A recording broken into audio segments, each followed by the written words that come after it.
Hi friends, Suketha HS. Gowda YouTube ಚಾನಲ್ಗೆ ಸ್ವಾಗತ. ಈ ದಿನ ನಾವು ಹೋಟೆಲ್ ಮಾದರಿಯಲ್ಲಿ ಸ್ಪಂಜಿನ ರೀತಿಯಲ್ಲಿ ಇಡ್ಲಿ ಮಾಡೋದು ಹೇಗೆ ಅಂತ ಹೇಳಿ ನೋಡ್ಕೊಂಬರೋಣ ಬನ್ನಿ. ಮೊದಲಿಗೆ ನಾನು 2.5 ಕಪ್ಪಷ್ಟು ಅಕ್ಕಿಯನ್ನು ತಗೊಂಡು ಈ ರೀತಿಯಾಗಿ ನೀಟಾಗಿ ತೊಳ್ಕೊಂಡು ಎತ್ತಿಡ್ಕೊತಾ ಇದ್ದೀನಿ. ಅದು ನೆನೆಯೋದಕ್ಕೆ ಎಷ್ಟು ನೀರು ಬೇಕು ಅಷ್ಟು ನೀರನ್ನು ಹಾಕಿ ಸೈಡ್ಗೆ ಇಟ್ಕೋಬೇಕು. ನಂತರ ಅದೇ ಕಪ್ಪಿನಲ್ಲಿ 3/4 ಕಪ್ಪಿನಷ್ಟು ಉದ್ದಿನ ಬೇಳೆಯನ್ನು ತಗೊಂಡು ನೀಟಾಗಿ ನೀರು ಹಾಕಿ ತೊಳ್ಕೊಂಡು ನೆನೆಯೋದಕ್ಕೆ ಎಷ್ಟು ನೀರು ಬೇಕು ಅದಕ್ಕೂ ಅಷ್ಟೇ ನೀರನ್ನು ಹಾಕಿ ಅದನ್ನು ಸಹ ಹೀಗೆ ಎತ್ತಿಡಬೇಕು. ಇದು ಒಂದು 8 ಗಂಟೆಗಳ ಕಾಲ ನೀಟಾಗಿ ನೆನೆಯೋದಕ್ಕೆ ಇಡಬೇಕು. ಈಗ ನೋಡಿ, ನಾನು ಬೆಳಗ್ಗೆ ನೆನೆಸಿಟ್ಟಿದ್ದೆ, ಈಗ ಸಂಜೆ ಆಗಿದೆ, ಎಷ್ಟು ನೀಟಾಗಿ ನೆಂದಿದೆ. ಈಗ ನಾನು ಉದ್ದಿನ ಬೇಳೆಯನ್ನೇ ಸಪ್ರೇಟಾಗಿ ನೆನೆಸಿರೋದ್ರಿಂದ ಉದ್ದಿನ ಬೇಳೆಯನ್ನೇ ನಾನು ಸಪ್ರೇಟಾಗಿ ರುಬ್ಕೊತಾ ಇದ್ದೀನಿ. ಇದು ನಾವು ದೋಸೆಗೆಲ್ಲ ಹೇಗೆ ರುಬ್ಕೊಂಡು ನೈಸ್ ಆಗುತ್ತೆ ಆ ರೀತಿಯಾಗಿ ಇದನ್ನು ರುಬ್ಕೋಬೇಕು. ನೋಡಿ, ನಾನು ಇಷ್ಟು ನೈಸಾಗಿ ರುಬ್ಕೊಂಡಿದ್ದೀನಿ. ಈಗ ಅದು ಚೆನ್ನಾಗಿ ರುಬ್ಬಿರೋದನ್ನು ಒಂದು ಪಾತ್ರೆಗೆ ಹಾಕೋಬೇಕು. ನಾವು ಇದನ್ನು ತರಿಯಾಗಿ ರುಬ್ಕೋಬಾರ್ದು, ನೆನ್ಪಿಟ್ಕೊಳ್ಳಿ. ಈಗ ಅದೇ ಜಾರಿಗೆ ಅಕ್ಕಿಯನ್ನು ಹಾಕ್ಕೊಂಡು ನಾವು ಇಡ್ಲಿಗೆ ಹೇಗೆ ತರಿಯಾಗಿ ರುಬ್ಕೊತೀವಿ ಹಾಗೆ ಇದನ್ನು ರುಬ್ಕೊಬೇಕು. ಈ ರುಬ್ಬಿದಂತಹ ಹಿಟ್ಟನ್ನು ನಾವು ಈಗಾಗಲೇ ಏನು ಉದ್ದಿನ ಬೇಳೆಯನ್ನು ಹಾಕಿದ್ವಿ ಅದೇ ಪಾತ್ರೆಗೆ ಹಾಕೋಬೇಕು. ನಂತರ ಸ್ವಲ್ಪ ಅನ್ನ ಮತ್ತು ಅವಲಕ್ಕಿಯನ್ನು ನೆನೆಸ್ಕೊಂಡು ಅದನ್ನು ಸಹ ಹಾಕಿ ಹೀಗೆ ರುಬ್ಕೋಬೇಕು.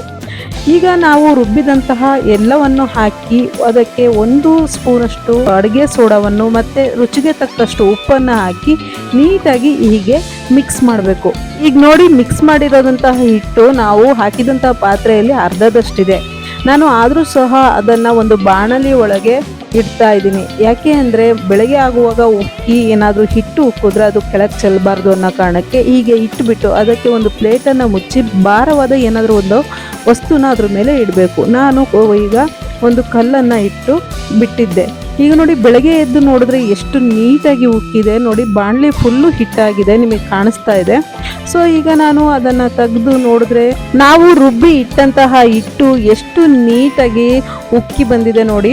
ನಾನು ಸಹ ಈ ಮುಂಚೆ ಇಡ್ಲಿಗೆ ರುಬ್ಬುವಾಗ ಮೆಂತ್ಯ, ಉದ್ದಿನ ಬೇಳೆ, ಅಕ್ಕಿ, ಅನ್ನ ಎಲ್ಲ ಹಾಕಿ ಒಟ್ಟಿಗೆ ನೆನೆಸಿಟ್ಟು ರಾತ್ರಿ ರುಬ್ಬಿಟ್ಟು ಬೆಳಗ್ಗೆ ಎದ್ದು ಇಡ್ಲಿ ಮಾಡಿದ್ರೆ ಅದು ಕಲ್ಲರು ಚೆನ್ನಾಗಿ ಬರ್ತಾ ಇರಲಿಲ್ಲ, ಹಿಟ್ಟು ಸಹ ಸರಿಯಾಗಿ ಉಕ್ತಾ ಇರಲಿಲ್ಲ. ಆದರೆ ಈ ಮೆಥಡ್ನ ನಾನು ಕಲ್ತಿದ್ದು ನಮ್ಮ ಅತ್ತೆಯಿಂದ. ಅವರು ಈ ರೀತಿಯಾಗಿ ಮಾಡೋದು ತುಂಬ ಚೆನ್ನಾಗಿ ಒಳ್ಳೆ ಮಲ್ಲಿಗೆ ಇಡ್ಲಿ ಥರ ಬರ್ತಾ ಇತ್ತು. ಸೊ ನಾನು ಸಹ ಟ್ರೈ ಮಾಡೋಣ ಅಂತ ಇವತ್ತು ಟ್ರೈ ಮಾಡಿದೆ, ತುಂಬ ಚೆನ್ನಾಗಿ ಬಂದಿದೆ. ಈ ವಿಡಿಯೋ ನೋಡಿದ್ರೆ ಗೊತ್ತಾಗ್ಬೋದು, ಹಿಟ್ಟು ಉಕ್ಕಿರೋದನ್ನ ನೋಡಿದ್ರೆ ಗೊತ್ತಾಗ್ಬೋದು ಎಷ್ಟು ಚೆನ್ನಾಗಿ ನಾವು ಇದೇ ಮೆಥಡ್ನ ಫಾಲೋ ಮಾಡಿದ್ರೆ ನಮ್ಮ ಮನೆಯಲ್ಲೂ ಸಹ ಹೋಟೆಲ್ ಮಾದರಿಯ ಇಡ್ಲಿಯನ್ನೇ ಮಾಡ್ಕೋಬಹುದು ಅಂತ ಹೇಳಿ.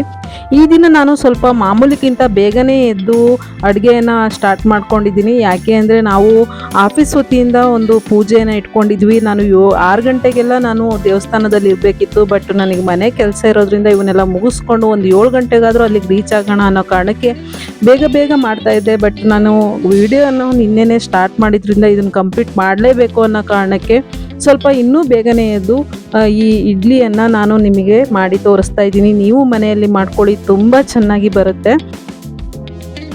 ಈಗ ನಾನು ಇಡ್ಲಿ ಸೆಟ್ಟಿಗೆ ಫುಲ್ಲು ಹಿಟ್ಟನ್ನು ಹಾಕಿ ಆಯಿತು. ಇನ್ನು ಉಳಿದಿದಂತಹ ಹಿಟ್ಟನ್ನು ಪಾತ್ರೆಗೆ ಹಾಕಿ ನೀಟಾಗಿ ಇಟ್ಕೊತಾ ಇದ್ದೀನಿ. ಯಾಕಂದರೆ ನಾನು ಒಳ್ಳೆ ಪಾತ್ರೆನೇ ಇಟ್ಟಿರೋದ್ರಿಂದ ಅದರಲ್ಲಿರೋಂಥ ಹಿಟ್ಟನ್ನು ಸಹ ನಾವು ಯೂಸ್ ಮಾಡಬಹುದು. ಈಗ ನೋಡಿ, ಸಾಂಬಾರು ಕುದೀತಾ ಇದೆ, ಅದನ್ನು ಇಳಿಸ್ಕೊಂಡು ನಾನು ಇಡ್ಲಿಗೆ ಇಡ್ತಾ ಇದ್ದೀನಿ. ನಿಮ್ಮ ಮನೆಯಲ್ಲಿ ಇಡ್ಲಿ ಪಾತ್ರೆ ಇದ್ದರೆ ಇಡ್ಲಿ ಪಾತ್ರೆಯಲ್ಲೇ ಮಾಡ್ಬೋದು. ಬಟ್ ನಾನು ಕುಕ್ಕರನ್ನು ಯೂಸ್ ಮಾಡ್ತಾ ಇದ್ದೀನಿ. ಕುಕ್ಕರ್ನ ಇಟ್ಟು ಅದ್ರ ಒಳಗೆ ಸ್ವಲ್ಪ ನೀರನ್ನು ಹಾಕಿದ್ದೀನಿ. ನಂತರ ಹಬೆ ಬರೋದಕ್ಕೋಸ್ಕರ ನಂತರ ಅದಕ್ಕೆ ಇಡ್ಲಿ ಸೆಟ್ಟನ್ನು ಇಟ್ಟು ಅದರ ಮೇಲೆ ಒಂದು ಬಾಣಲಿಯನ್ನು ಮುಚ್ಚಿ ಅದರ ಭಾರವನ್ನು ತಡಿಲಿ ಅಂತ ಹೇಳಿ ಕಲ್ಲನ್ನು ಇಡ್ತಾ ಇದ್ದೀನಿ. ಇದನ್ನು ನೀವು ಹೇಗೆ ಇಡ್ಲಿ ಪಾತ್ರೆಯಲ್ಲಿ 20 ನಿಮಿಷ ಕಾಯಿಸ್ತೀರೋ ಹಾಗೆ ಇದನ್ನು ನಾನು ಕಾಯಿಸ್ತೀನಿ. ಅಷ್ಟರೊಳಗೆ ನಾನು ರೆಡಿಯಾಗಿ ಬಂದುಬಿಡೋಣ ಅಂತ ಹೇಳಿ ಸ್ನಾನಕ್ಕೆ ಹೋದೆ. ಈಗ ಸ್ನಾನ ಮುಗಿಸ್ಕೊಂಡು ಬರೋಷ್ಟೊತ್ತಿಗೆ ನನ್ನ ಮಗು ಸಹ ಎದ್ದಿದ್ದಾಳೆ. ನಾನು ಕರೆಕ್ಟ್ ಟೈಮಿಗೆ ಮತ್ತೆ ರಿಟರ್ನ್ ಅಡುಗೆ ಮನೆಗೆ ಬಂದಿದ್ದೀನಿ. ನೋಡಿ, ಇಡ್ಲಿ ಬೆಂದಿದೆ ನೀಟಾಗಿ. ನಾವು ಈಗ ಅದು ಹೇಗೆ ಆಗಿದೆ ಅಂತ ಹೇಳಿ ನೋಡಬೇಕು. ಅಷ್ಟೊತ್ತಿಗೆ ನನ್ನ ಮಗಳು ಬಂದು ಅವಳು ಇಲ್ದಿದ್ದೇ ಎಲ್ಲ ಸ್ಟೋರಿ ಹೇಳ್ತಾ ಇದ್ದಾಳೆ. ಬಟ್ ಅವಳಿಗೆ ರೆಡಿಯಾಗು ಅಂತ ಹೇಳಿ ಕಳಿಸಿ ನಾನು ಇಡ್ಲಿಯನ್ನು ಓಪನ್ ಮಾಡ್ತಾ ಇದ್ದೀನಿ. ನೋಡಿ, ಎಷ್ಟು ಸ್ಮೂತಾಗಿ ಬಂದಿದೆ ಅಂದರೆ ಇಡ್ಲಿಯನ್ನು ನೋಡ್ತಾ ಇದ್ರೇ ಖುಷಿಯಾಗುತ್ತೆ. ನೋಡಿ, ಸ್ಪಂಜ್ ಥರ ಬಂದಿದೆ. ನೀವು ಸಹ ಮನೆಯಲ್ಲಿ ಮಾಡ್ಕೋಬೋದು. ನಾನು ಎಷ್ಟು ಅದನ್ನು ಹಿಂಗೆ ಕೈಯಲ್ಲಿ ಪ್ರೆಸ್ ಮಾಡಿದ್ರೂ ಪುಡಿ ಸಹ ಆಗಲ್ಲ. ಎಷ್ಟು ನೀಟಾಗಿ ಮತ್ತೆ ಅದು ಇಡ್ಲಿ ಆಕಾರನೇ ತಗೊತಾ ಇದೆ. ಆ ಇಡ್ಲಿಗೆ ಒಂದು ಇಡ್ಲಿ ಸಾಂಬಾರನ್ನು ಮಾಡಿಕೊಂಡ್ರೆ ಈ ರೀತಿಯಾಗಿ ಹಾಕೊಂಡು ತಿಂತಾಯಿದ್ರೆ ಎಷ್ಟು ಇಡ್ಲಿ ತಿಂದ್ರಿ ಅಂತ ನಿಮಗೆ ಗೊತ್ತಿರಲ್ಲ, ಅಷ್ಟು ಇಡ್ಲಿಯನ್ನು ನೀವು ತಿಂತೀರಾ, ಅಷ್ಟು ಚೆನ್ನಾಗಿರುತ್ತೆ. ಈಗ ನಾವು ಯೂಸ್ ಮಾಡ್ತಿದ್ದಂತಹ ಬ್ಲ್ಯಾಂಕೆಟನ್ನ ವಾಷಿಂಗ್ ಮಿಷಿನಿಗೆ ಹಾಕೋಕೆ ಬಂದಿದ್ದೀನಿ. ಇಲ್ಲಿ ನನ್ನ ಮಗ ಇನ್ನೂ ಎದ್ದಿಲ್ಲ, ಅವನ್ನ ಎಬ್ಬಿಸ್ತಾ ಇದ್ರು, ಅವ್ನು ಹೇಳ್ತಾ ಇಲ್ಲ. ಸೊ ಅವನನ್ನ ಆ ಕಡೆ ಹೋಗಿ ಮಲ್ಕೊ ಅಂತ ಹೇಳಿಬಿಟ್ಟು ಬ್ಲ್ಯಾಂಕೆಟ್ ತೆಗೆದ್ಬಿಟ್ಟು ವಾಷಿಂಗ್ ಮಿಷಿನಿಗೆ ಹಾಕೋಕ್ಕೆ ಹೋಗ್ತಾ ಇದ್ದೀನಿ. ನಾನು ಇವತ್ತು ಬೇಗ ಹೋಗಬೇಕಾಗಿರೋದ್ರಿಂದ ಮಕ್ಕಳಿಗೆ ಸರಿಯಾಗಿ ಎಬ್ಬಿಸಿ ಸ್ನಾನ ಮಾಡಿಸೋದಕ್ಕೂ ಸಹ ಆಗ್ತಾಯಿಲ್ಲ. ಬಟ್ ನಾನು ಹೋಗೋ ಟೈಮಲ್ಲಿ ಅವ್ರನ್ನ ಎಬ್ಬಿಸಿ ಸ್ನಾನ ಕಳಿಸೋಣ ಅಂದ್ಕೊಂಡು ನಾನೀಗ ಬ್ಲ್ಯಾಂಕೆಟನ್ನು ತೆಗೆದು ವಾಷಿಂಗ್ ಮಿಷಿನಿಗೆ ಹಾಕ್ತಾಯಿದ್ದೀನಿ. ಈಗ ನಾನು ವಾಷಿಂಗ್ ಮಿಷಿನಿಗೆ ಹಾಕಿ ರೆಡಿಯಾಗಿ ಹೋದರೆ ಅವರು ಆಫ್ ಮಾಡಿ ಹೋಗ್ತಾರೆ. ಆಮೇಲೆ ಮಧ್ಯಾಹ್ನ ಲಂಚ್ ಟೈಮಿಗೆ ಬಂದಾಗಾದರೂ ಅದನ್ನು ಒಣಸ್ಬೋದು ಅನ್ನೋದು ನನ್ನ ಪ್ಲ್ಯಾನ್ ಅಷ್ಟೇ. ಮತ್ತು ನೈಟ್ ಯೂಸ್ ಮಾಡ್ಕೋಬೋದು ಅಂತ. ಈಗ ನಾನು ಬೇಗ ರೆಡಿ ಆಗ್ತಾ ಇದ್ದೀನಿ, ರೆಡಿಯಾಗಿ ಹೊರಡಬೇಕು. ಆಲ್ರೆಡಿ ಈಗ ದೇವಸ್ಥಾನದಲ್ಲಿ ಪೂಜೆ ಸ್ಟಾರ್ಟ್ ಆಗಿರ್ಬೋದು. 6 o'clockಗೆಲ್ಲ ದೇವಸ್ಥಾನಕ್ಕೆ ಬರೋಕ್ಕೋ ಹೇಳಿದರು, ಬಟ್ ನನಗೆ ಹೋಗೋಕ್ಕಾಗಿಲ್ಲ. 7ಗಾದರೂ ಹೋಗೋಣ ಅಂತೇಳಿ ರೆಡಿಯಾಗಿ ಹೋಗ್ತಾ ಇದ್ದೀನಿ. ಈಗ ಟಿಫನ್ ಎಲ್ಲ ರೆಡಿ ಇದೆ, ಬಾಕ್ಸು ರೆಡಿ ಇದೆ, ಮಕ್ಕಳಿಗೂ ಎಬ್ಬಿಸಿ ಸ್ನಾನಕ್ಕೆಲ್ಲ ಕಳಿಸಾಗಿದೆ. ಅವರು ರೆಡಿಯಾಗಿ ಇನ್ನು ಅದನ್ನು ತಿಂದ್ಕೊಂಡು ಹೋಗಬೇಕಷ್ಟೇ. ಇವತ್ತು ತಿಂತಾರೋ ಇಲ್ಲೋ ಅಂತ ಗೊತ್ತಿಲ್ಲ, ಬಟ್ ನಾನಂತೂ ರೆಡಿ ಮಾಡಿ ಇಟ್ಟಿದ್ದೀನಿ. ಸರಿ ಆಯಿತು. ಈಗ ನಾವು ಹೋಗಬೇಕಾಗಿರೋದು ಎಲ್ಲಿಗೆ ಅಂದರೆ ಕೊಳದಪ್ಪೇಶ್ವರ ಟೆಂಪಲ್ಲಿಗೆ. ಈಗ ನಮ್ಮ office staffs, colleagues, higher officers ಎಲ್ಲರೂ ಅಲ್ಲಿದ್ದಾರೆ. ಅಲ್ಲಿ ಹೋಗಿ ಪೂಜೆ ಮುಗಿಸ್ಕೊಂಡು ನಾವು ನೆಕ್ಸ್ಟ್ ಹೋಗಬೇಕು ಆಗಿರೋದು ಆಫೀಸಿಗೆ. ನನಗೆ ಮತ್ತೆ ರಿಟರ್ನ್ ಬರೋಕ್ಕಾಗೋದಿಲ್ಲ. ಸೊ ಮನೆ ಕೆಲಸ ಮುಗಿಸ್ನೇ ಹೋಗಬೇಕು ಅಂತ ಹೇಳಿ ನಾನು ಇವತ್ತು ಎಷ್ಟೊತ್ತಿಗೆ ಎದ್ದೆ ಅಂತಲೂ ಗೊತ್ತಿಲ್ಲ. 5 ಗಂಟೆಗೆ ಅಲಾರಾಮ್ ಇಟ್ಟಿದ್ವಿ, ಬಟ್ 5 ಗಂಟೆಗೆ ಅಲಾರಾಮ್ ಆಗಿರೋದು ಸಹ ನನಗೆ ಗೊತ್ತಿಲ್ಲ. ಅದಕ್ಕಿಂತ ಮುಂಚೆನೇ ಎದ್ದಿದ್ದೆ ನಾನು, ಬಟ್ ಎಷ್ಟೊತ್ತಿಗೆ ಎದ್ದೆ ಅಂತೇಳಿ ನಾನು ಟೈಮಿಂಗ್ ಸಹ ನೋಡ್ಕೊಂಡಿಲ್ಲ. ಅಂತೂ ಈಗ ಫೈನಲಿ ಮನೆ ಕೆಲಸ ಮುಗೀತು. ಈಗ ನಾವು ಹೋಗಬೇಕಾಗಿರೋದು ದೇವಸ್ಥಾನಕ್ಕೆ. ಬನ್ನಿ, ದೇವಸ್ಥಾನದ ಹತ್ರ ಬಂದಾಯಿತು. ಇದೇ ನೋಡಿ ಕೊಳದಪ್ಪೇಶ್ವರ ದೇವಸ್ಥಾನ ಶಿರಾದಲ್ಲಿದೆ. ಇಲ್ಲಿ ತುಂಬ ಚೆನ್ನಾಗಿದೆ, ಪೂಜೆಯನ್ನು ಮಾಡ್ತಾರೆ. ಮತ್ತು ಸೋಮವಾರದೊತ್ತು ಪ್ರಸಾದ ವಿತರಣೆ ಎಲ್ಲ ಇರುತ್ತಂತೆ. ನಾನು ಇಲ್ಲಿ ಇವತ್ತು ದೇವಸ್ಥಾನಕ್ಕೆ ಪೂಜೆಗೋಸ್ಕರ ಬಂದಿದ್ದೀವಿ. ತುಂಬ ಚೆನ್ನಾಗಿದೆ. ನಮ್ಮ ಆಫೀಸ್ ಎಲ್ಲ ಸ್ಟಾಫ್ಸು, ಹೈಯರ್ ಆಫೀಸರ್ಸು, ಕೊಲೀಗ್ಸು ಎಲ್ಲ ಇಲ್ಲಿದ್ದಾರೆ ನೋಡಿ. ಆಲ್ರೆಡಿ ಎಲ್ಲ ಬಂದಾಗಿದೆ. ಪೂಜೆ ಅಂತೂ ತುಂಬ ಚೆನ್ನಾಗಾಗ್ತಾಯಿತ್ತು. ಆಗ ತಾನೇ ಶುರು ಮಾಡ್ತಾಯಿದ್ರು ಪೂಜೆ. ನಾನು ಕರೆಕ್ಟ್ ಟೈಮಿಗೆ ಬಂದಿದ್ದೀನಿ ಅಂತ ಅಂದ್ಕೊಂಡು ಪೂಜೆಗೆ ಕೂತ್ಕೊಂಡೆ. ನಾನು ಮನೆಯಿಂದ ಹೊರಡುವಾಗ ಅಂದ್ಕೊಂಡೆ ಪೂಜೆ ಸ್ಟಾರ್ಟ್ ಆಗಿರ್ಬೋದು, ಪೂಜೆ ಎಲ್ಲ ಮುಗಿಸ್ಬಿಟ್ಟಿರ್ತಾರೆ, ನಾನೇ ಈಗ ಪೂಜೆಗೆ ಪಾಲ್ಗೊಳ್ಳೋಕ್ಕಾಗಲ್ಲೇನೋ ಅಂದ್ಕೊಂಡೆ ನಾನು ಬಂದೆ. ಬಟ್ ನನ್ನ ಪುಣ್ಯಕ್ಕೆ ಆಗ ತಾನೇ ಪೂಜೆ ಶುರು ಆಗ್ತಾಯಿತ್ತು. ತುಂಬ ಖುಷಿಯಾಯಿತು. ನಾನು ಸಹ ಇವ್ರ ಜೊತೆ ಎಲ್ಲ ಸೇರಿಕೊಂಡು ಈ ಪೂಜೆಯಲ್ಲಿ ಪಾಲ್ಗೊಂಡಿದ್ದು. ನಂತರ ಪೂಜೆ ಅಂತೂ ತುಂಬ ಚೆನ್ನಾಗಿ ಸರಾಗವಾಗಿ ಭಟ್ರು ನಡೆಸ್ಕೊಟ್ರು. ಈಗ ಮಹಾಮಂಗಳಾರತಿ ಆಗ್ತಾ ಇದೆ, ನೀವು ಸಹ ಕೇಳಿಸ್ಕೊಳ್ಳಿ.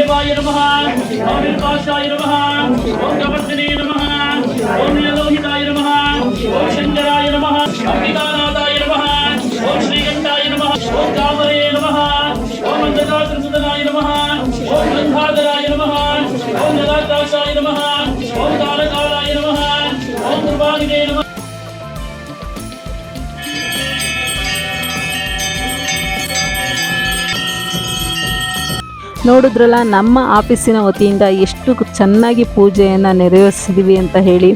ಈ ದೇವಸ್ಥಾನದಲ್ಲಿ ಪಕ್ಕದಲ್ಲಿಯೇ ಶಿವನ ಬಲಭಾಗದಲ್ಲಿ ಗಣೇಶನನ್ನು, ಎಡಭಾಗದಲ್ಲಿ ಪಾರ್ವತಿಯನ್ನು ತುಂಬ ಚೆನ್ನಾಗಿ ಕೂರಿಸಿ ಅಲಂಕಾರ ಮಾಡಿ ಪೂಜೆ ಮಾಡಿ ಪ್ರಸಾದವನ್ನು ಸಹ ನಮಗೆ ಕೊಟ್ಟರು. ನಾವು ತುಂಬ ಸಂತೃಪ್ತಿಯಿಂದ ಅಲ್ಲಿಂದ ಪ್ರಸಾದವನ್ನು ತಗೊಂಡು ಅಲ್ಲಿಂದ ಹೊರಟು ಬಂದಿದ್ದು ನಾವು ರಾಯರ ಸನ್ನಿಧಾನಕ್ಕೆ. ಆ ದೇವಸ್ಥಾನದಿಂದ 1 ಕಿಲೋಮೀಟರ್ ದೂರದಲ್ಲಿ ಈ ರಾಯರ ಮಠ ಇತ್ತು. ಸೊ ನಮ್ಮ ಸರ್ ಹೇಳಿದ್ದು, ಗುರುಬಲ ಬೇಕು ಅಂದರೆ ನಾವು ರಾಯರಿಗೆ ಕೈ ಮುಗಿಲೇಬೇಕು. ನಾವು ಇಲ್ಲಿಂದ ಪೂಜೆ ಮುಗಿಸಿ ಅಲ್ಲಿ ಹೋಗಿ ಪೂಜೆ ಸಲ್ಲಿಸಿಬಿಟ್ಟು ಆಫೀಸಿಗೆ ಹೋಗೋಣ ಅಂತೇಳಿ. ತಕ್ಷಣ ನಮ್ಮಿಗೂ ಎಲ್ಲ ತುಂಬ ಖುಷಿಯಾಯಿತು. ರಾಯರ ಮಠಕ್ಕೆ ಹೋಗೋದು ಅಂದರೆ ಯಾರಿಗೆ ಖುಷಿಯಲ್ಲ ಅಲ್ವಾ? ಎಲ್ಲ ಸಿಬ್ಬಂದಿಗಳು ಒಮ್ಮತದಿಂದ ನಾವು ಮತ್ತೆ ಬಂದಿದ್ದು ರಾಯರ ಸನ್ನಿಧಾನಕ್ಕೆ. ನಾವು ರಾಯರ ಸನ್ನಿಧಾನಕ್ಕೆ ಬಂದ ತಕ್ಷಣ ಅಲ್ಲಿ ರಾಯರಿಗೆ ಕೈ ಮುಗಿದು ನಮಸ್ಕಾರ ಮಾಡಿಕೊಂಡು ಅಲ್ಲಿ ಸ್ವಲ್ಪ ಹೂವನ್ನೆಲ್ಲ ತಗೊಂಡು ಬಿಡಿಸಿ ಪೂಜೆಗೆ ಅಂತ ಹೇಳಿ ರೆಡಿ ಮಾಡ್ಕೊಂಡ್ವಿ. ಅಷ್ಟೊತ್ತಿಗೆ ಇನ್ನು ಉಳಿದಂತಹ ಸಿಬ್ಬಂದಿ ವರ್ಗದವರು ಸಹ ಎಲ್ಲ ಬಂದರು. ಎಲ್ಲ ಬಂದ ತಕ್ಷಣ ನಾವು ಬಿಡಿಸಿದಂತಹ ಹೂವನ್ನು ತಗೊಂಡು ಹೋಗಿ ಗುರುಗಳಿಗೆ ಕೊಟ್ಟು ಪೂಜೆಗೆ ಸಿದ್ಧತೆಯನ್ನು ಮಾಡಿಕೊಂಡ್ವಿ. ಎಲ್ಲ ನಿಂತು ಪೂಜೆಯಲ್ಲಿ ಭಾಗವಹಿಸಿದ್ವಿ. ಆ ಹೂವು ನಾವು ಏನು ಬಿಡಿಸಿದ್ವಿ ಅದೇ ಹೂವನ್ನು ಎಲ್ಲರೂ ಮುಟ್ಟಿ ನಮಸ್ಕಾರ ಮಾಡಿ ರಾಯರಿಗೆ ಅರ್ಪಿಸಿದ್ವಿ. ಅಲ್ಲಿದ್ದಂತಹ ಗುರುಗಳು ನಾವು ಬಿಡಿಸಿದಂತಹ ಹೂವನ್ನು ತಗೊಂಡು ಹೋಗಿ ರಾಯರ ಮುಂದೆ ಇಟ್ಟು ಪೂಜೆಯನ್ನು ಮಾಡಿ ಅದೇ ಹೂವನ್ನು ನಮಗೆ ಪ್ರಸಾದ ರೂಪವಾಗಿ ನಮ್ಮ ಸರ್ ಎಲ್ರಿಗೂ ವಿತರಣೆ ಮಾಡಿದ್ರು. ನಾವು ಅದನ್ನು ತಗೊಂಡು ಅಲ್ಲೇ ಮಾಡಿದಂತಹ ಬೇಳೆ ಪಾಯಸವನ್ನು ತಗೊಂಡು ಸಂತೃಪ್ತಿಯಿಂದ ಈ ದಿನದ ಪೂಜೆಯನ್ನು ಮುಗಿಸಿದ್ವಿ. ನಂತರ ನಾವು ಆ ಪೂಜೆಯಲ್ಲಿ ಸಿಕ್ಕಂತಹ ಪಾಯಸವನ್ನು ಅಲ್ಲೇ ನಾವೆಲ್ಲ ಸಿಬ್ಬಂದಿಗಳು ಸೇರಿ ಅದನ್ನು ಒಂದೇ ರೀತಿಯಾಗಿ ಇಟ್ಟು ಅದನ್ನು ಒಂದು ಎಂಜಾಯ್ಮೆಂಟ್ ಮಾಡಿಕೊಂಡು ಕುಡಿದ್ವಿ. ನಂತರ ಪ್ರಸಾದವಾಗಿ ಪುಳಿಯೋಗರೆ ಮತ್ತು ಕೇಸರಿ ಬಾತು ಮತ್ತು ಚಟ್ನಿಯನ್ನು ಮಾಡಿಸಿದ್ರು. ಅದನ್ನು ಸಹ ನಾವೆಲ್ಲ ಬೆಳಗ್ಗೆಯ ತಿಂಡಿಗೆ ಹಾಗೆ ಪ್ರಸಾದವಾಗಿ ಸ್ವೀಕರಿಸಿದ್ವಿ.